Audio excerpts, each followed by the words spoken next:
Hi, everybody. My name is Lindsay, and I'm a Bravoholic. You're preaching to the choir. Bravo, bravo, bravo. Honey, you have to stop saying that. Bravoholics Anonymous. Well, everybody, welcome back to Bravoholics Anonymous, your weekly support group for all things reality TV. And if you're new here, this is a safe space where Bravo addicts and pop culture obsessives come to break down the drama one meltdown at a time. And today I am joined to talk about Traitors with... Hello, I am Thomas, and I'm a Bravoholic. Thomas, you've been making regular meetings, and the group is really proud of you. Thank you. I'm realizing now, though, that it's not that anonymous. No, it's not. It's not. It's more... And that's okay. It's more loaned from, obviously, Alcoholics Anonymous. I mean, we could remain anonymous outside of the group, but we really aren't. It's more of like the support group style, you know? Sure. Like we're encouraging each other, except we're the opposite, where we're not encouraging avoidance and healing. We're actually encouraging the opposite. Leaning in. Overconsumption, leaning in. Embracing the full-on addiction and creating a safe space for people to talk about it and not feel judged, because there is a lot of people out there that like to pretend they're better than everybody else, and that they don't like unscripted or reality TV, which I argue is actually misogynistic. I think the reason a lot of people have a negative stigma of reality or unscripted television is actually because women enjoy it. Yeah. That's fair. And studies show that people that actually enjoy this type of TV actually have, higher IQ in a few areas: emotional intelligence, social intelligence. So they see what not to do. Yeah. Yeah. And they talk about it. It's like cultural debate. Yeah. And it's community building. So we love that. Yeah. So eat that. Brendan. And speaking of eating things, Kristen Kitsch from Traitors came out this week. On her Instagram, did you see this? Yeah. On her Instagram, shared some stuff about the castle that I actually haven't heard before. One, the reason everyone is obsessed with the smoked salmon at breakfast is because the food allegedly sucks balls. And everything is dry and everything tastes crappy and it's not good. And so that's why everyone is desperate to have the smoked salmon, because it's like the only decent thing there, which makes sense because I imagine the smoked salmon in Scotland is probably like the best smoked salmon. Isn't that where like all salmon thrive? Norwegia. Yeah. Actually, I can see that being a thing. She talked about the banquet food, which is coming up, and like how there was sweet corn there and like where did that come from off season, just like the choices that were made as a cook and a chef. I thought that was a really interesting take and standpoint, and I'd love to hear her criticize that. She also came out and criticized how there's a number, the whole time in the castle, there's gameplay going on, but we seem to, in the edits, only be getting to follow certain people. And I definitely have noticed that because I'm getting sick of seeing every 4 seconds a cut to Colton going. Yeah. He irritates me. That's not a secret at this point. Talking about episode six today. Yes. Yeah. Talking about we're 6 episodes in, and at this point it's no secret that Colton drives me crazy. Crazy. So today we are going to be covering season 4, episode 6, Planning a Coup. Planning a curry, darling. This ring light is so bright. I'm like, my eyes are hurting. Let me see if I turn this down. You're shaking your entire camera. I know. I'm sorry. Well, when you bring it down, your redness goes up. My redness goes up. Oh, okay. I'll just burn my retinas. Just burn your retinas. It'll be worth it. Yeah. Do you like my tulips? Yeah, and I also like your flowers. They remind me of springtime. Tulips always make me think of spring. And here in LA, we do get our spring flowers earlier than the rest of the country. So I thought I'd inspire everyone that's freezing across the country this week. I thought these flowers would inspire everyone to think of, Ireland and Scotland and springtime. And I couldn't say no. They were so cute. And so I put them here. Mainly because it's hiding my pile of laundry that is behind it. But I have to fold after this. Thank you for bringing spring to the viewers and myself, because I have not been able to move my car because we had an ice storm and the plow never made it down my street. So my car's been stuck on a sheet of ice. That's a good excuse not to go to work. Oh, no, I walk to work. I know. I live close enough that I can walk to work. That's kind of nice. It is nice, but it's also quite treacherous. The sidewalks are very icy as well. But I could literally see you like Scooby-Doo legging on the ice. Like, yeah. Well, I'm glad you're here. I'm glad you have a new ring light. And if you are joining our meeting this week on YouTube, because that's right, we post these in video now, you'll get to see Thomas's glowing face, which is illuminated by a ring light. It's burning my retinas. It's better than us putting your living room lamp in your kitchen, which we did in the past. I know. Maybe I should try that again. Or do you think this is worth it? Is it really that bright on your eyes? Why don't you put it off center or something? Is there like a filter over front of it? No, it's like no, there isn't. You just got a bright LED light? and my phone is in the middle of it. Oh, okay. Well, then your eyes will probably get used to it. Honestly. Okay. I'm only seeing bright circles when I close my eyes. Well, yeah, that'll go away though, I think. I mean, there's many influencers in the planet that are using ring lights, and if they can see fine, you're gonna be fine. But are they doing it hours at a time? Probably. The streamers? Yeah. Or no, they're like this. Hey guys, Yeah. Oh, did you see that kill? Yeah, you're whatever. Follow me on Twitch. Give me gifts. Now those are losers. I love Just that. kidding. I love that you you're could be a willing to streamer. call someone a loser publicly now. I feel like No, 10 years ago when we met, you would have never, and you've just grown so much, and I'm so proud of you. No, I don't think they're losers. I want to be a streamer, but I don't have. No, someone they're to set it up losers. for You me. can say that. It's a big enough group of people where no one's going to come after you offended, Thomas. It's a big group. Now you're stressed. I knew if I called attention to it, you would regret it. But everyone who's ever been in AA is also going to be like, wow, that's not cool. They're like, wow, she's making fun of us. No, I'm not. I'm trying to create community like yours. Let's not dwell on it. Let's not even bring it up as a conversation. Honestly, we're going to have some haters, so that's okay. There are motivators. Probably not, but I'll just ignore them. Okay, let's talk about Traitors, because I am obsessed with Traitors. I love this season. I love getting together with you and talking about it. It makes my heart so full. I did like it. We'll get into that. What'd you think of this episode? I actually liked this episode. Yeah. Yeah. I'm a big fan of... spoiler alert, Ron's gone now, but he really ate at the round table. I was very proud of him.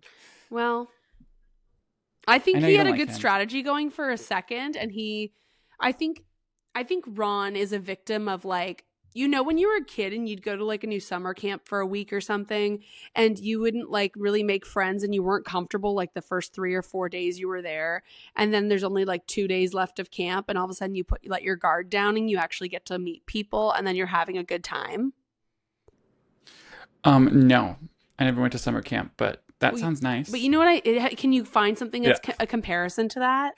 I'm just being a dick. Yes, I know what you're saying. Yeah. Yeah. So oh my God, I think that Ron is a victim of his own antisocial behavior and probably his own anxiety.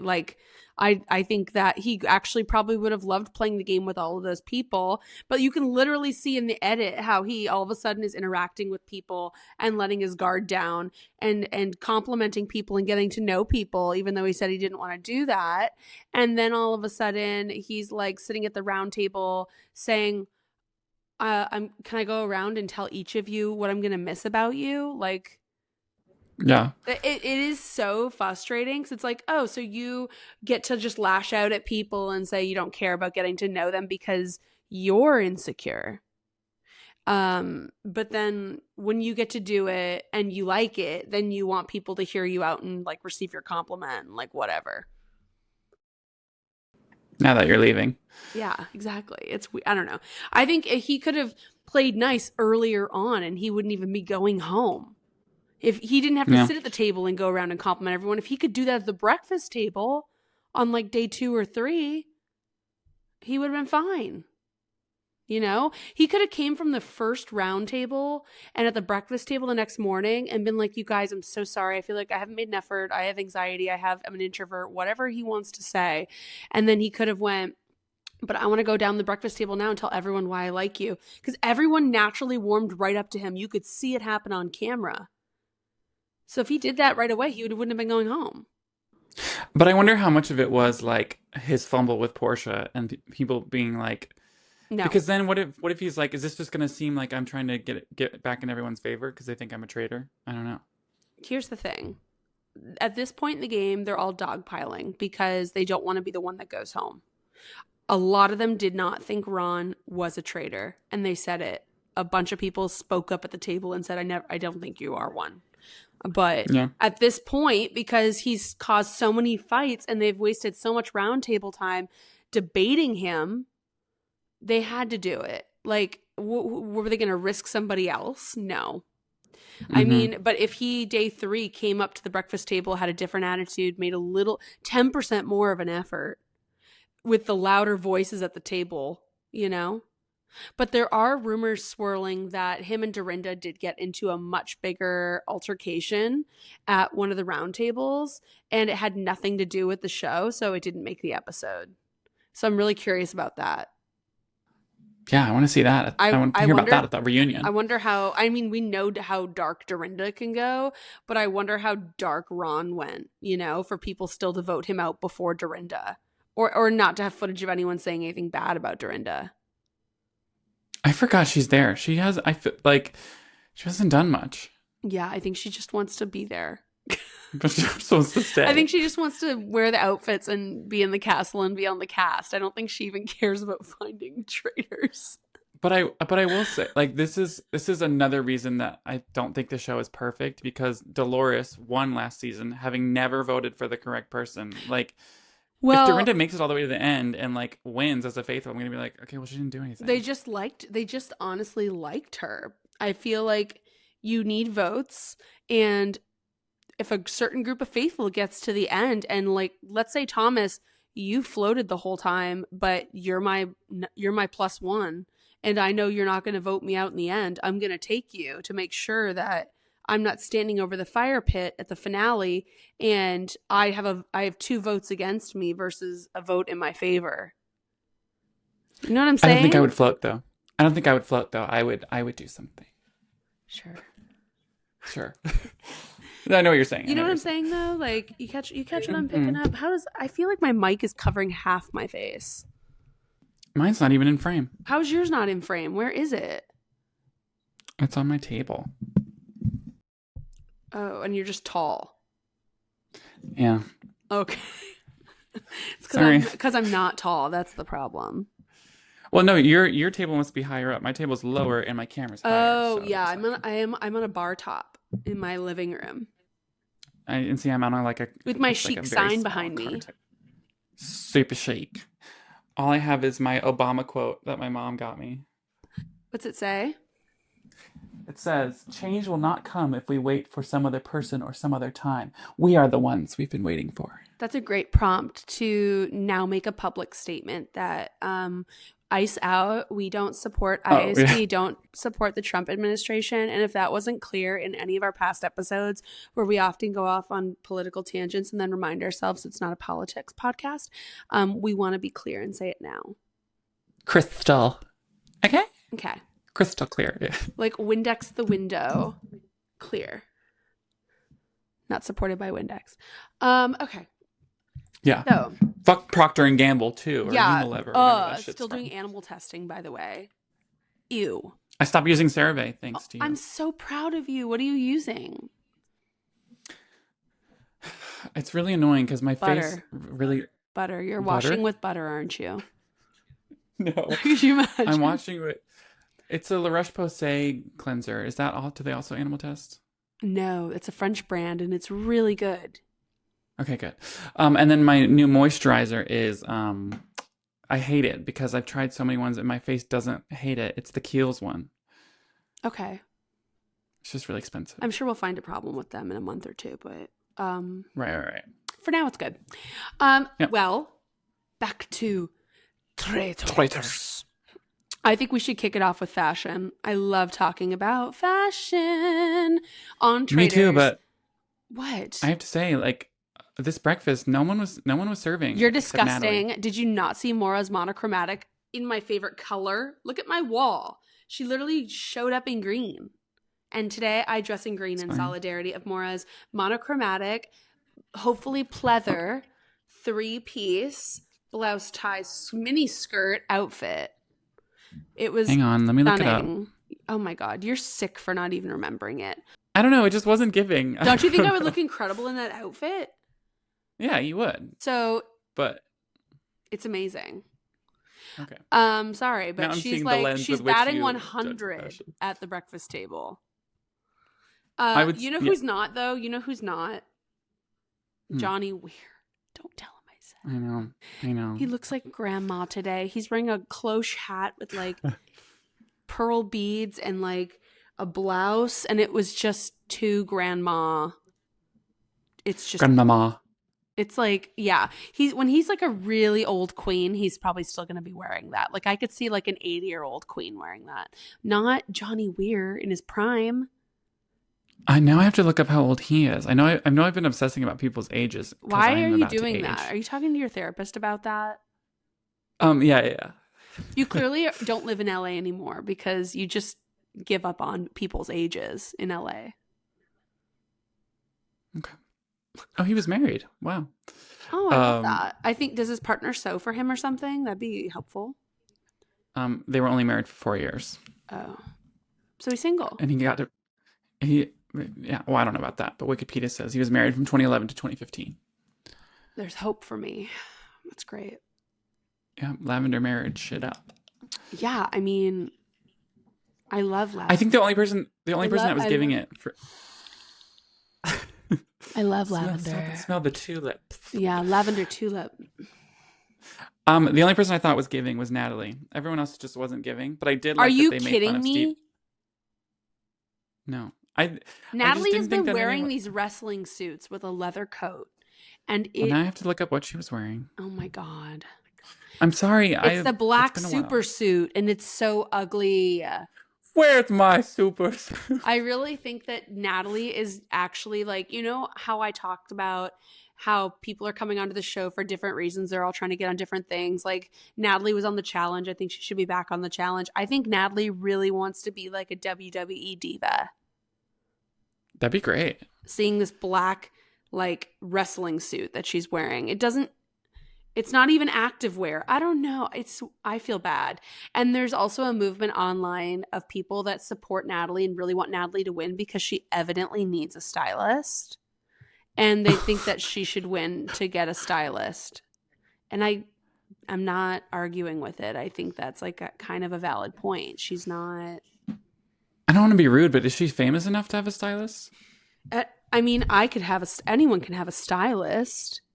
You can hire them on Etsy, on Fiverr. You can get a Fiverr stylist for $100. They'll build you a wardrobe and a PowerPoint and put some links in there. You know, anyone can do it. Natalie can do it.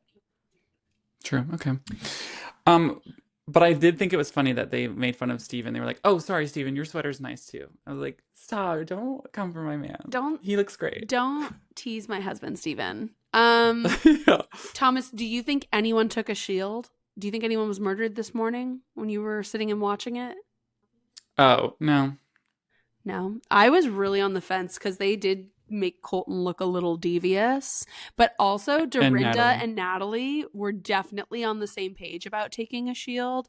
So I was under suspicion that they took shields. Yeah. So when she came in, I was like, okay, no one took it. Yeah. And then we find out that No one took a shield. But Lisa arrives at breakfast and she says she's going to change the narrative a little bit and spread a little bit more housewife around because that's what Colton's commanding. He wants. And what Colton wants, everyone has to do. Oh my God. It's so gross. It's so interesting how they chose the casting and then like the edit narrative of showing all this stuff, because it's like we went from Pilot Pete, who is the most obnoxious faithful, like I know it all, I'm Mr. Bachelor, mer mer mer, and then we got Dylan, who is so endearing and like definitely the breakout heartthrob of last season, and he was definitely someone that like listened and worked as a team and wasn't like commanding the stand like the district attorney. I think that like Pilot Pete was, and now we have almost like Colton, who thinks he's like Harvey Dent. And if anyone here is like a Batman fan, Harvey Dent is the district attorney of Gotham that becomes Two-Face. And maybe this isn't my demographic here to talk Batman analogies, but like Harvey Dent is so self-righteous and so proud that he has corrupted himself and becomes Two-Face and no longer represents, you know, Gotham as a district attorney. And I think that's literally like Colton. Like he's so proud. He's so proud. And it makes me want to be physically violent. He's the self-dubbed traitor hunter. He thinks he's getting the White Knight edit. Cut to, everyone can't stand him online. Yeah, and he has to cancel his interviews because of bullying. Okay, remember last time I told you that I told you Stephen Coletti is an Aquarius man and you didn't like that? You can't marry him? I didn't say that. I just kind of No, you did say that. Okay. You were like, we can't do it. Dylan Efron is also an Aquarius. I know he is. I know Dylan's an Aquarius. I've known that. And I'm an Aquarius. So you're not going to marry any of us? I never see, and this is why I wanted to clarify this rumor up. Like Lisa Rinna said on the episode, at the end of the episode today, I don't want anyone to make assumptions about me, okay? I can't wait for you to go back and edit that assumptions about who you think I should be. I can't wait for you to go back and edit that episode and see that you said that you could not marry him. That's not what I said. I said I'm an individual and I can change my mind and I can say things. Also, if you're new to the show, you should know I speak in generalizations and then I often go back on those generalizations. Episode to episode. No, not that bad. Wait, not that I bad. love, but the Aquarius thing could be problematic. We'll see. I will say that many times throughout our friendship, when I catch you in a lie, you just go like, "I'm not hearing. I'm not allowed to change my mind." Yeah. Well, I am an air sign. That's what I do. Aquarians are air signs. Yeah, I know, and you seem pretty rigid. I know. I have. What's going on? What's going on? I'm very flexible. I will change my mind. Mine's a gust of wind. Mine is a wind tunnel. Okay. Okay, and it's like, and mine is. I will say the one thing I don't like about myself, I give very Ross energy. Like I need to be right. It's not necessary. I will accept being wrong every time, but I still will speak. As you should.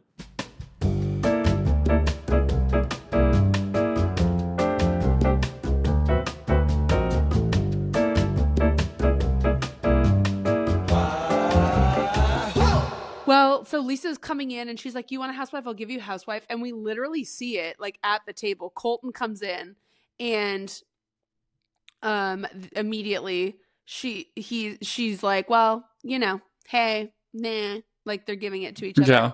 And we get a flashback of Alan coming into the turret showing us there's no murder.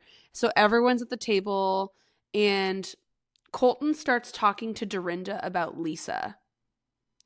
And he's really trying to rip a gap in the housewives, which will not work out for you, Dorinda.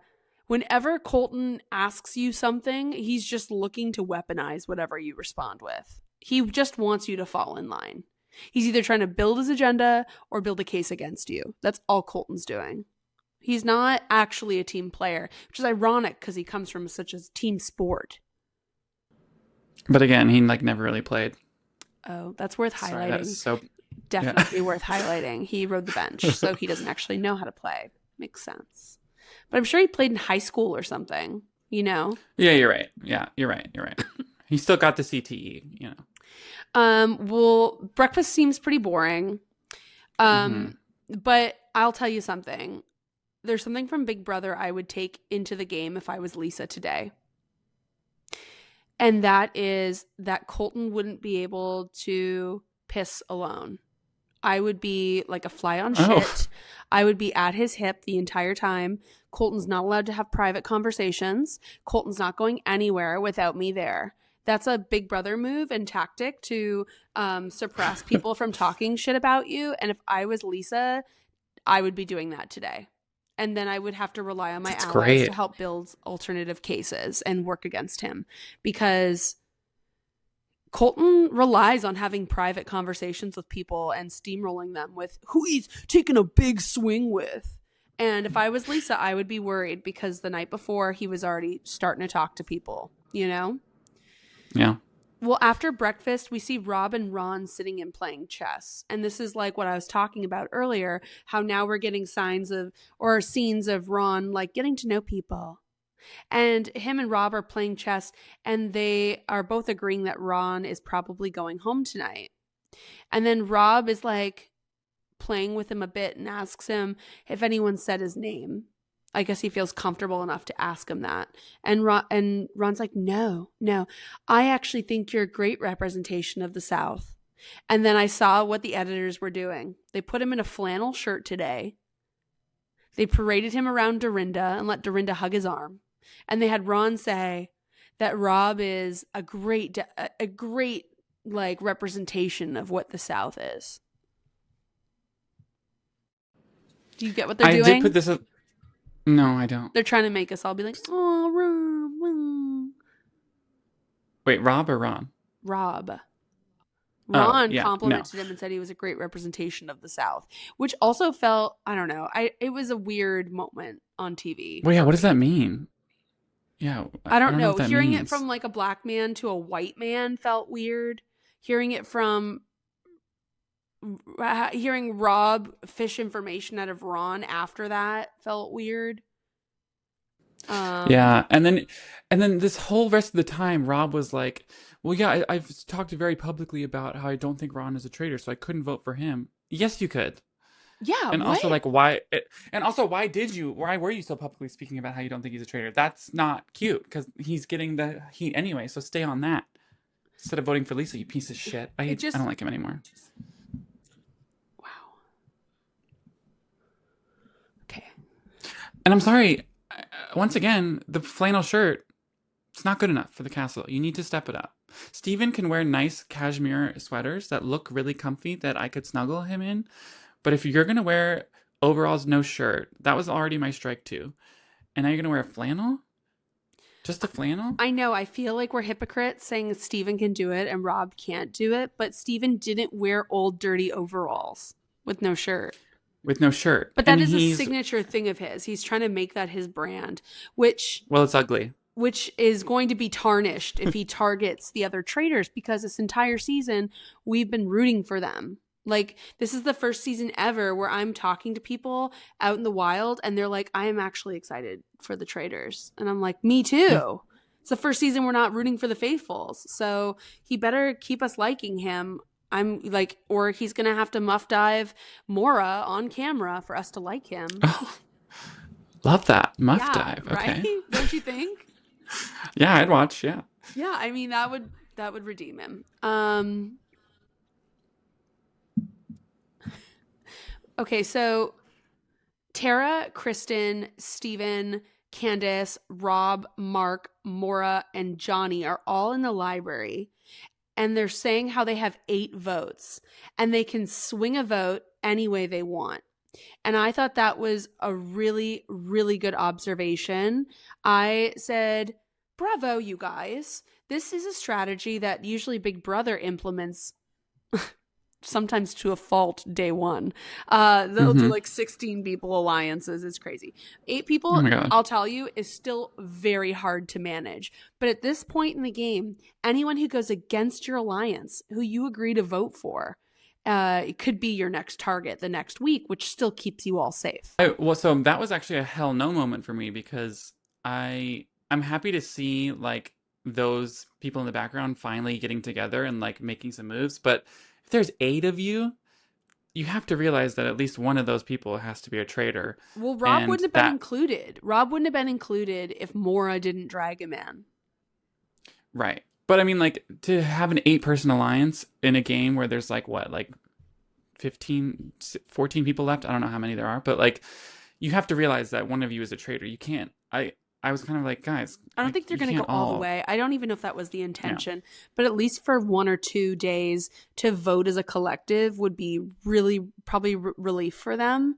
But I think it also would target the faithfuls in that group, because the traitors would probably feel more likely to murder a faithful in that alliance with them, because they wouldn't be looked at for doing it because they're in alliance with them.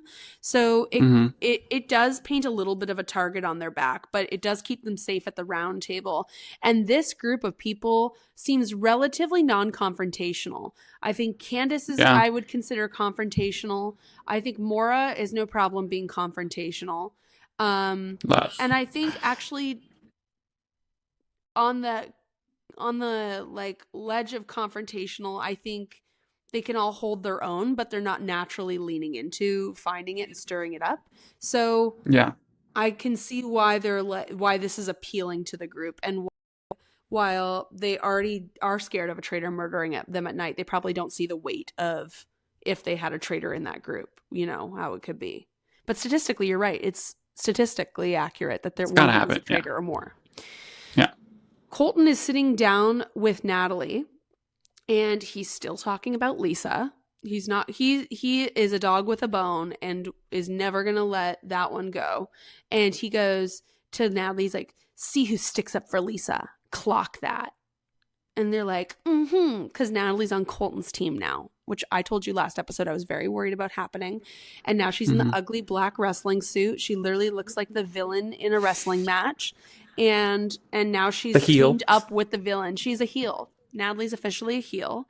And I'm annoyed by it. I'm annoyed with anyone that chooses to be on his team. I'd rather be a loser and be murdered or vanished than be on Colton's team. Yeah. He's a pretty or big I'd rather target, be a traitor. Though. He's a pretty big target to be behind. The only way I would want to work with him is if I was a traitor and I was just like, yeah, girl, yeah. And like working with him the whole time and then fuck him over at the end. Well, I have another Bravo moment I want to highlight. And by the way, if anyone new here doesn't know what a Bravo moment is, we highlight Bravo and Hell No moments as we talk about these episodes. And a Bravo moment is something big, small, or in between that I liked and I want to share and highlight. And a Hell No moment is the opposite. I hated it, and that's why I'm highlighting it. It is not significant to the episode. It doesn't mean it has to be important to the edit. It could literally be shoes. I said that before.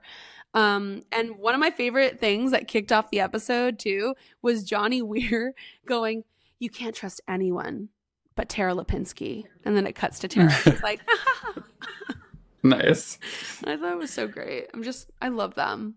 Right now, I'm really loving Johnny, Tara, Kristen, and Mark for the faithfuls. And I really hope they're there a long time. And I guess Steven. But even Steven hasn't given me much. And I don't see him on to anybody. And I don't see him playing game. And I'm not saying he isn't. I just haven't seen it in the edit yet. Seen so it. I really want to see him step up and do it too. Because I think that group of faithfuls could have me rooting for them in the second half of this show. Yeah. Yeah, and I think there's a reason they haven't had any screen time, because they're going to build this story that like right. You've been saying that. You've been saying that all season, that if we watch how they're editing and who's getting the screen time, they're probably the more at risk.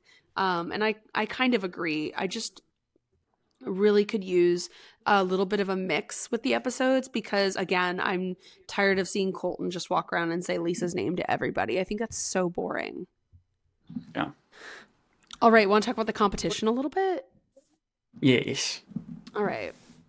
Yes, I loved this competition. Yeah, you did? I loved it. I loved Alan's outfit, first of all, number one. We're back at Alan's cabin, and the cabin is like something I think the Traitors franchise is trying to make like significant. Like In other competition shows, I'm going to talk a lot about Big Brother. It's just happening because that's what I have the most to compare to. There's competitions like OTEV, and they're like milestone marker competitions. You look forward to seeing them every season, and I think Traitors is trying to make the cabin just that, which would make good promo material. Like if they wanted to do pop-up cabins when the new season's starting around the country or whatever. But this is the cabin challenge, and they really hyped it up in promo before the episode came out. And now we're going to the cabin, and we're going to see what this whole challenge is about. If you remember last season, this is the challenge and the location of the challenge where Tom Sandoval was made famous for singing the dolls' nursery rhymes backwards into a phone that was attached to people at the castle. Oh, God. Go find the matching thing. Yeah. So I'm really excited to see what they're going to do at the cabin this time. It was almost like a escape room horror, like a haunted house kind of thing. I loved it. I love a puzzle, and I think it was funny. I would be screaming like crazy. It was actually very diabolical and hysterical. It was hysterical, but I thought the screaming was so unnecessary. I would have been like, really? If I was at the table playing the game. They did pretty scary stuff. I don't know. I can't tell. My favorite.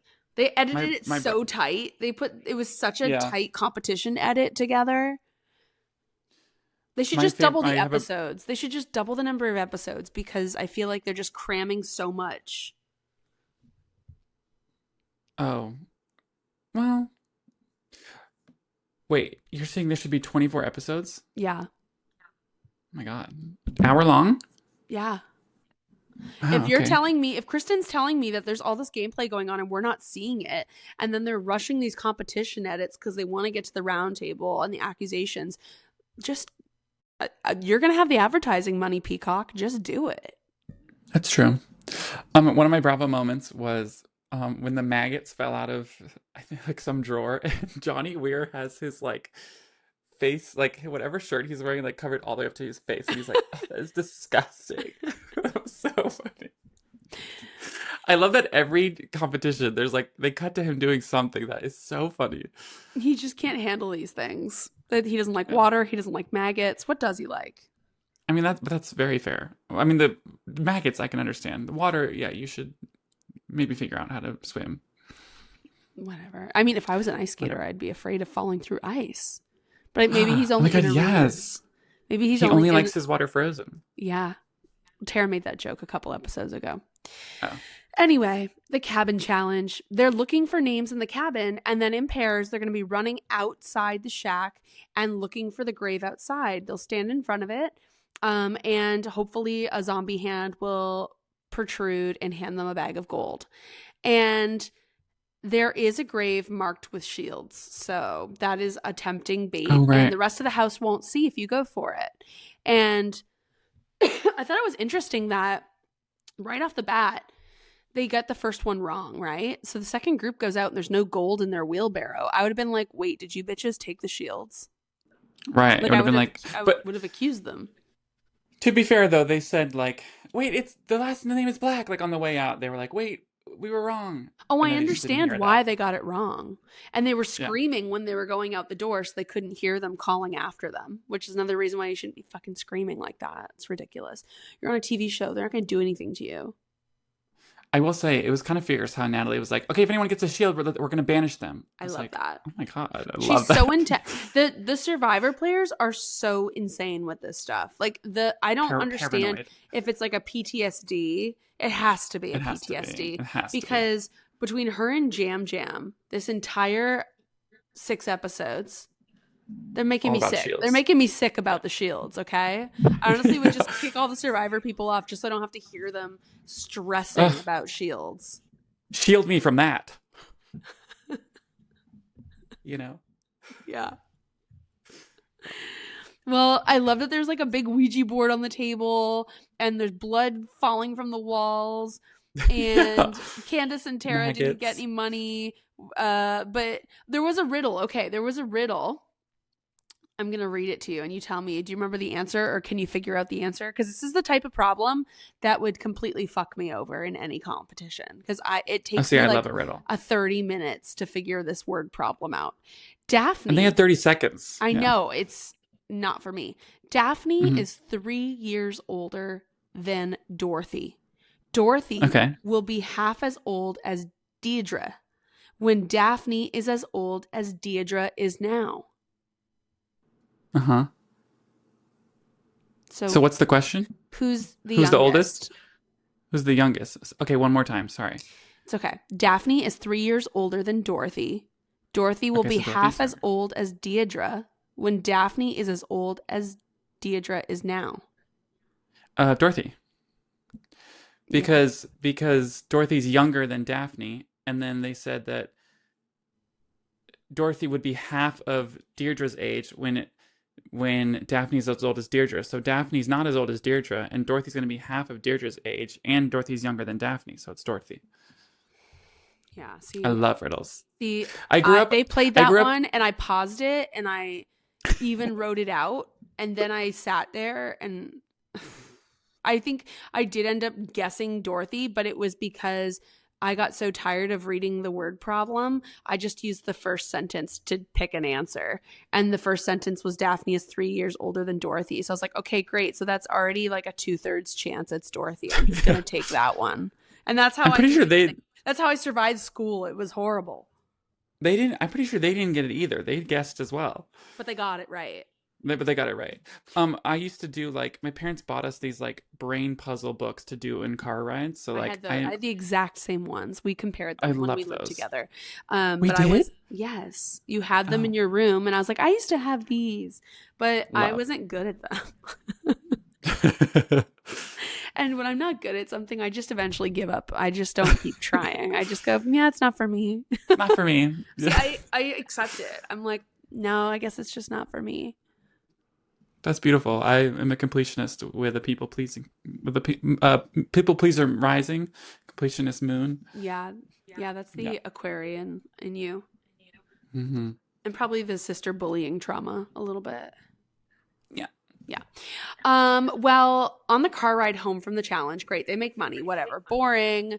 Whoever, On the car ride home, Rob is starting to say that he's having second thoughts about banishing Ron. And I really just think it's because Rob thinks he has a alliance with Ron. So now he doesn't want to kick someone off that he has an alliance with. And that's fair. But right now the house isn't looking at many other people. So by him in saying he doesn't want to banish Ron now, who is left that the house is talking about? Lisa. And so I'm annoyed. Then Rob is in the kitchen and he tells a group of people that he doesn't think Ron is a traitor. And and then Candace, who's sitting across from him, is like, what are you doing, Rob? Really? Yeah, literally. Yeah. And then in a confessional is like, what are you doing, Rob? Are you trying to go rogue? And Rob's got his stupid flannel shirt on, and it's the first time I've heard a Southern accent out of him. Seriously. And I'm like, yeah, no. What are you trying to pull right now, Rob? Why are you aligning yourself with someone who is on their way out the door just because you think he's cool? Yeah, and I did post a TikTok. It's because he's a man. We're talking about misogyny with Colton. Let's go somewhere else. His BFF. Okay, can you please explain more? I see all these people talking about how Rob showed his true colors on Love Island and how he's a guy's guy, and he's buddying up with Colton and doesn't think Ron's a traitor. But now that Lisa's name is out there, even though she's a fellow traitor, he's yeah, it's probably her because she's a woman. I think it's more a weird insecurity where he really only feels comfortable with men. So he's going to keep, but it goes against everything we've been so excited about all season and the traitors working together. And now he's right. This is the first episode where I heard him say he's working with Colton. And I was like, what? Gross. Yeah. Yeah. I was like, what? So I don't know. It's just, it's a smell that I don't like, and I hope it goes away, but I don't think it's going away. And I know, and I just think he's choosing the easy way out, and that's what sucks, because if he starts trying to keep his allies in the house and goes against the traitors, it's going to be like every season we've seen before this, where the traitors go against each other. And that's not new, fresh, or fun. I want to see people, I love loyalty, so I want to see them work together. I want to see them try to save each other. I want to see them try to change other people's minds and shift attention to somebody else. I don't want to see them be like, I'm going to sit back and I'm just going to let Colton take the reins on this one. Maybe Colton is opening him up to it, or he's opening Colton up to it. You know what I'm saying? I think Colton's more into it than Rob is. I don't see gaga eyes from Rob to Colton, but I do hope that we get to see them interacting more one-on-one so we can get a read on what their actual relationship is like. Because right now it's a lot of confessional talk in who he supports and who Rob's supporting, but it's not like us watching them actually talk game to each other. So I hope that we get that opportunity at some point soon. I'm sure we will as the numbers get lower. It's giving Little Rascals He-Man Woman Haters Club. That's what it's giving. Well, only because he's with Colton, though. Like, it's only feeling like that because that's so defiant. That's like so defining of Colton.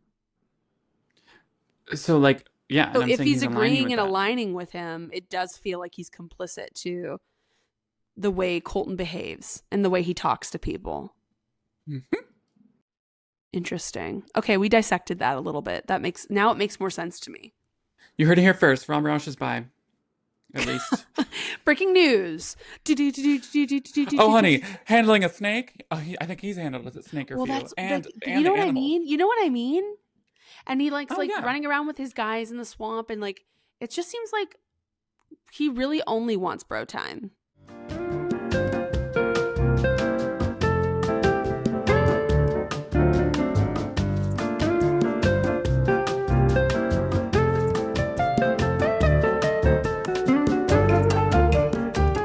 Do I need to watch Love Island? I'd rather have you watch Summer House because it starts this week or next week, and I would really love you to cover Summer House with me. Okay. It's just so good, and it's also like you go to Maryland with your family. Like I think it would be more akin, Does it take place in Maryland? No, but it's East Coast summer in the East Coast. Okay. It's Long Island. Island. Oh yeah, they go to like the Hamptons. Oh, yeah. Okay. Yeah. Okay. Okay. So now Rob has his flannel shirt on and he's playing nice Southern boy, and Dorinda's stroking his arm and he's saying, I don't think Ron's a traitor. And then Candace is like giving him eyes across the kitchen like, what? Yeah. And Colton goes and pulls Lisa. And I was like, homie, there's a big flaw in this plan. He pulls Lisa and is like, I'm gonna try something. And this is what goes like what I was saying in the past episode. 8% of Colton's game is smart. If Colton did this from the beginning when he first suspected Lisa, before he publicly condemned her to every single person in the castle multiple times, this would be a good move. This would be an interesting, different tactic. Right. But that's not his intention. And so it really irritates me that they give us this confessional of Colton being like, I'm going to try to make an alliance with Lisa, blah, blah, blah, before the round table tonight. As if it's going to show that it's going to go like a different way and he's not going to headhunt her. Because he's already told everyone, and they've shown us he's told everyone that he suspects Lisa. So even if he sits at the table and accuses somebody else that isn't Lisa, he's already primed everybody to go for her. You know what I mean?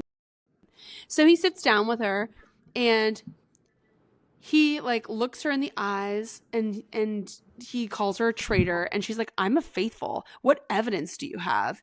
And she says, well, because I think you're a traitor.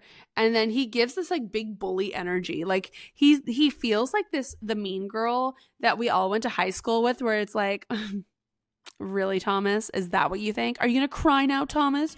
Are you gonna cry? You wore that? That's like literally what he's doing.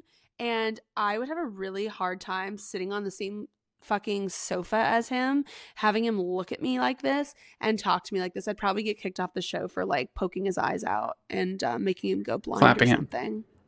Yeah. Because it just evokes such a visceral reaction in me. He literally feels like a serial killer, looking at her and taunting her the way that he's doing it. Like, he's literally physically in her space. He's like not blinking. It's just so fucking creepy. I can't imagine being like his kid and being in trouble with him at home. Yeah, this was a hell no moment for me because, like, I think you're right. It's not to actually go to the end with her because he just wants like a gotcha moment when he was like, "How about this? I'll keep you safe on the round table if you keep me safe in the turret." And it was a gift. It was a gift that he did this because Lisa should have taken it to the round table. She should have ran to her allies and was like, if he's been against me this whole time, why is he now trying to align with me? He's a traitor and he knows we're on to him. That's what I would have taken, and I would have ran. But Lisa didn't use it like that. And that was a big mistake for her. It was. He gave her a silver platter. He wanted the evidence and his ego got the best of him. And we always talk about like whose ego is going to get the best of them at the end of the episode. And this was a move that she was handed and she could have used to her advantage later that day. Or honestly, I would have pulled a Rob C and went and told all of my allies in the moment that this happened so that it spread like a wildfire, because it's really weird. Mister, if I don't vote for her tonight, you can banish me tomorrow. He's played that card twice now with Donna and Tiffany, and he's now going and trying to make an alliance with someone that he's telling everyone that he thinks is a traitor. That's so weird. That's really counter his gameplay strategy that's been a certain way so far in this game. I also feel like the traitors need to like be more on the offensive, like guessing who's a traitor, than just like going along with the crowd and trying to blend in. But then I think like if they were, and then that person is a faithful, they would put eyes would be on them because they'd be like, wow, you just really put us in the wrong direction. I don't think it would be like that. I really don't. I think it's only like that for people like Ron because he failed to go and build relationships with other people. I think I think it could go like that for Colton because he doesn't listen to what other people think. He just goes, like I said, and I'll say it a million times until this guy's fucking out of here. But he literally goes into a conversation with you, either one, to tell you what he wants, or two, to ask you or put you in a position where you say something that he can use against you. It's only two things. He's not. I bet Colton doesn't even know if like Lisa Rinna has a pet dog. You know, I bet Colton doesn't even know where Dorinda went on vacation last year. And these are the types of things I'd be asking those women because I think they mean something to them. I think that's how you establish a rapport. I think someone like Steven is doing that stuff. I think someone like we see great. Rob doing it over chess. You know what I mean? It's just like...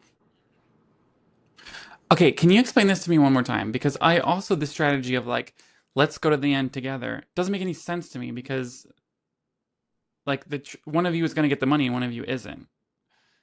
Like when he's like, let's go to the end together. I'm like, well, you're a faithful and you're a traitor. So like, how does this work? One of you is going to fuck over the other. Exactly. He doesn't. Dumb. I think he's proposing a final two alliance after he's walked around the house and told people he thinks she's a traitor, because at the end of the game, he would throw his little sack of red sack in the fire and be like, Lisa's a traitor, get her out, and probably try to stack the group with numbers that will also vote Lisa out if they actually stuck together and went all the way to the final two. That would never happen. This whole thing he did was dumb. If he did this plan 2 episodes ago before anyone even brought her name up and then he had her back genuinely, it could have been an interesting gameplay. But he's done nothing to establish trust with these people. He's done nothing to establish loyalty with any of them. And he's already talked about her to everyone in the house, so it's not going to go anywhere. It's just, and she's smart. She calls it out. She doesn't buy it at all, and I'm really proud of her for that. But I'm not proud of her because she didn't use it and build a case against Colton. I think that was like the best gift he's given us so far. And when I say us, I mean people that are not fans of Colton. Great. Is that clear? Is that clear yet? Are you getting what I'm saying? We go to the round table, and we already know Ron gets banished.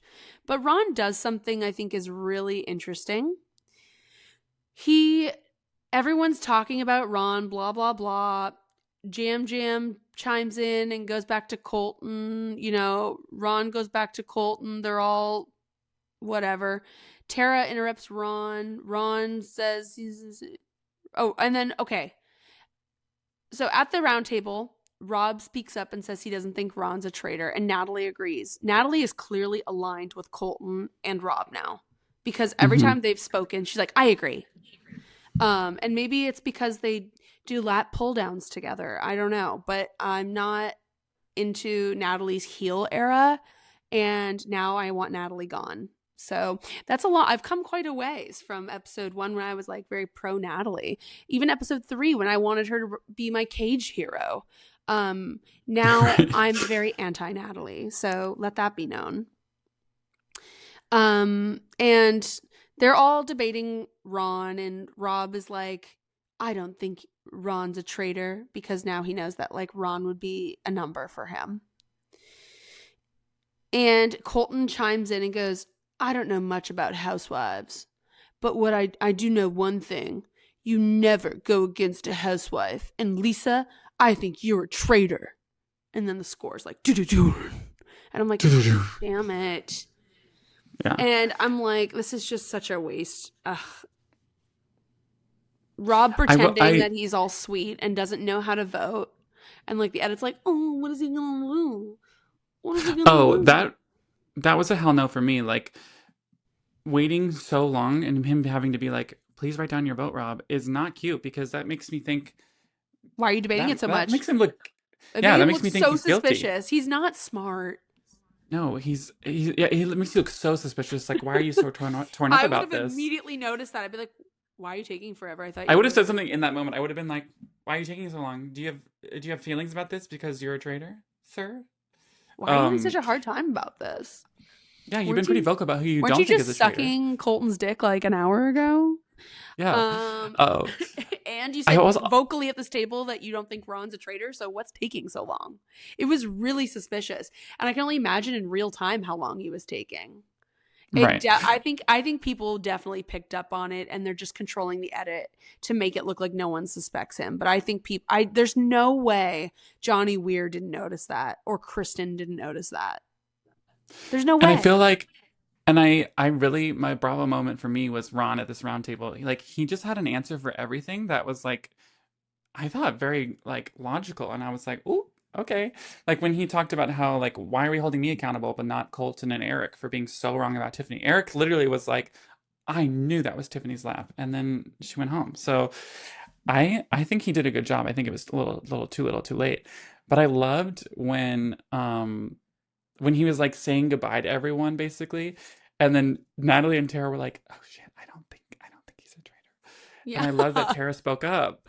I love that Tara was like, it was a good move. It was giving. So in Big Brother, there's this an iconic moment that everyone references all the time, and it's called Dan's funeral. And he literally was like, everyone was going to vote him out. He knew.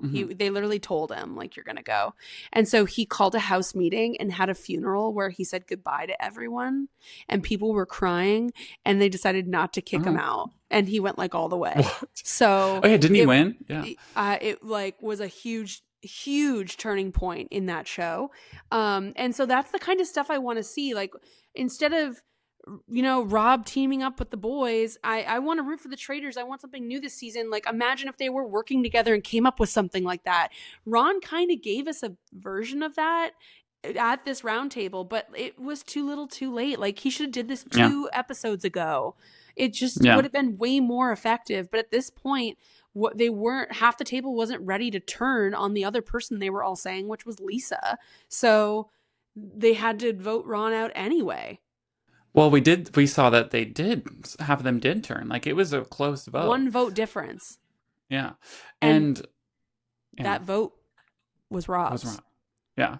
It was, well, Mark was the nail in the coffin, but 1 vote off, and Rob voted for Lisa, which makes me so mad. I do think another hell no moment for me is, I just think Lisa's way too defensive. Like, I think if you're a traitor and people come after you, you need to be like cool and calm and collected about it. Because if you're so defensive, that's a red flag for me. No, I think the one thing Lisa's not consistent about is the energy that she's bringing.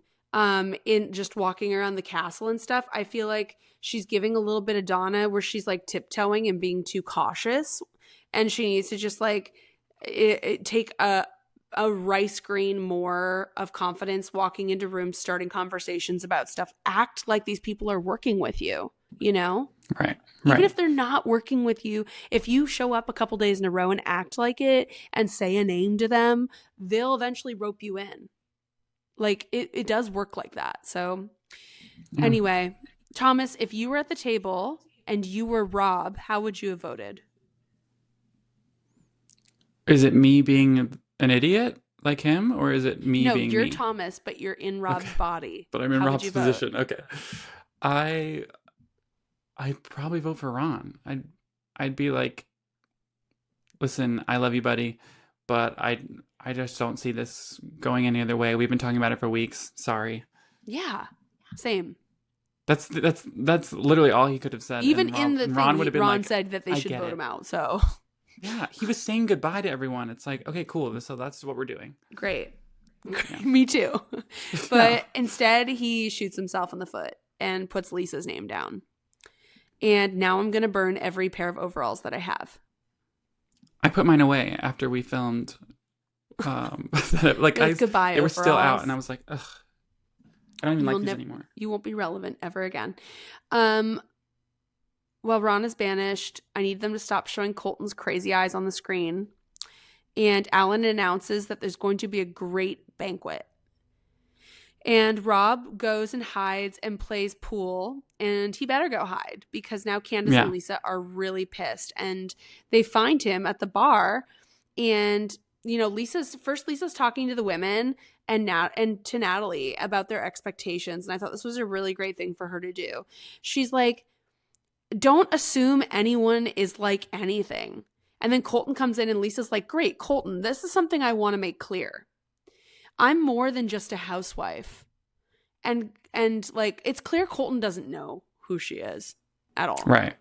And he's like, yeah, I know who you are. You're iconic. You're a housewife. And she's like, no, but actually, though, I have like an entire career outside of being a housewife. I was a housewife for like 4 years. Right. Like, I've done a lot. And she's like, yeah. But I was like, no, good, Lisa. Like, that's important to say because he keeps referencing that she's a housewife. She's a housewife. And it's just like, it is annoying. Yep. Well, I think the first question I have has an obvious answer. Are there any traitors in jeopardy? Lisa. I think Rob's in jeopardy too now. And Rob. Yeah. Because at least he's in jeopardy with the other traitors. Right. And that's 2 against 1 for now. Yeah. So, and Candace is a smart cookie, and we haven't even seen half of her sharpness come out yet. So I'm excited for that. Who's burning too bright in the game right now? Colton. Probably Lisa too now, because now she has to like be a certain way in order to appease Colton and the minions looking after her. Mm-hmm. Yeah, the usuals. Okay. Again, it's just like there's such a divide of like traitors and the loud people that are going to be gone, and then the quiet faithfuls. Yeah, that don't who get are any sitting airtime. back and like observing, and I think reading the room a little bit. I don't think Tara's really been on to anybody yet. I think of all the players, Tara and Eric seem the most clueless. Yeah. You know? I feel like I forgot he's there too. The most clueless. Yeah. So we'll see if they step up. I still think Eric is an easy murder. I don't think he's done anything to establish himself not as an easy murderer for the traitors. I'm shocked he's still there. Yeah. But now that Rob has taken a shot at Lisa at the table, I feel like they're going to have to look at ally numbers. And Eric is team Colton and Rob. So, you know, that could be an effective murder. Okay. Who is laying low? Maura. Yeah, Maura, Mark, Eric, Steven, Kristen, Tara, Johnny. Mm-hmm. Yeah. that group of 8 or the 6 and the 2 traitors. Yeah. Okay. Who, like the rocky cliffs of Scotland, my favorite question. Who has trust erosion in the house? Rob and Lisa. I do think Mark and Kristen and Eric, they had that conversation a couple episodes ago where they're going to keep an eye on Colton. Remember that? Yeah. I think that divide is I think at least with Kristen and Mark, the divide between Colton is getting bigger with Mark and Colton, because now it looks like Rob is getting closer to being Colton's ally than Mark. Mark started being right at his side, and I feel like he's stepped back. Yeah. And I feel like Johnny's kind of in that group too, where he's like, I don't trust Colton. No. Yeah, I agree. I also just think at the end of the day, like, would you rather be going up against Lisa or Colton? I would rather go up against Lisa. I'd rather work with Lisa. For what? Like in Traitors, like go further, work with them, have to kick them out later. Like I want as many players available to help me vote Colton out as possible. He's not somebody I want to go far in the game, and then he could go steamroll somebody else for votes and stick around, you know? Yeah. Yeah. Ego, like who's going to self-destruct from their own ego? Jam. I mean, Colton. You know, from the last episode stuff, whenever anyone takes any kind of jab at Jam, he makes it very uncomfortable. So I know I mentioned that last time, but I still think that his ego is a problem.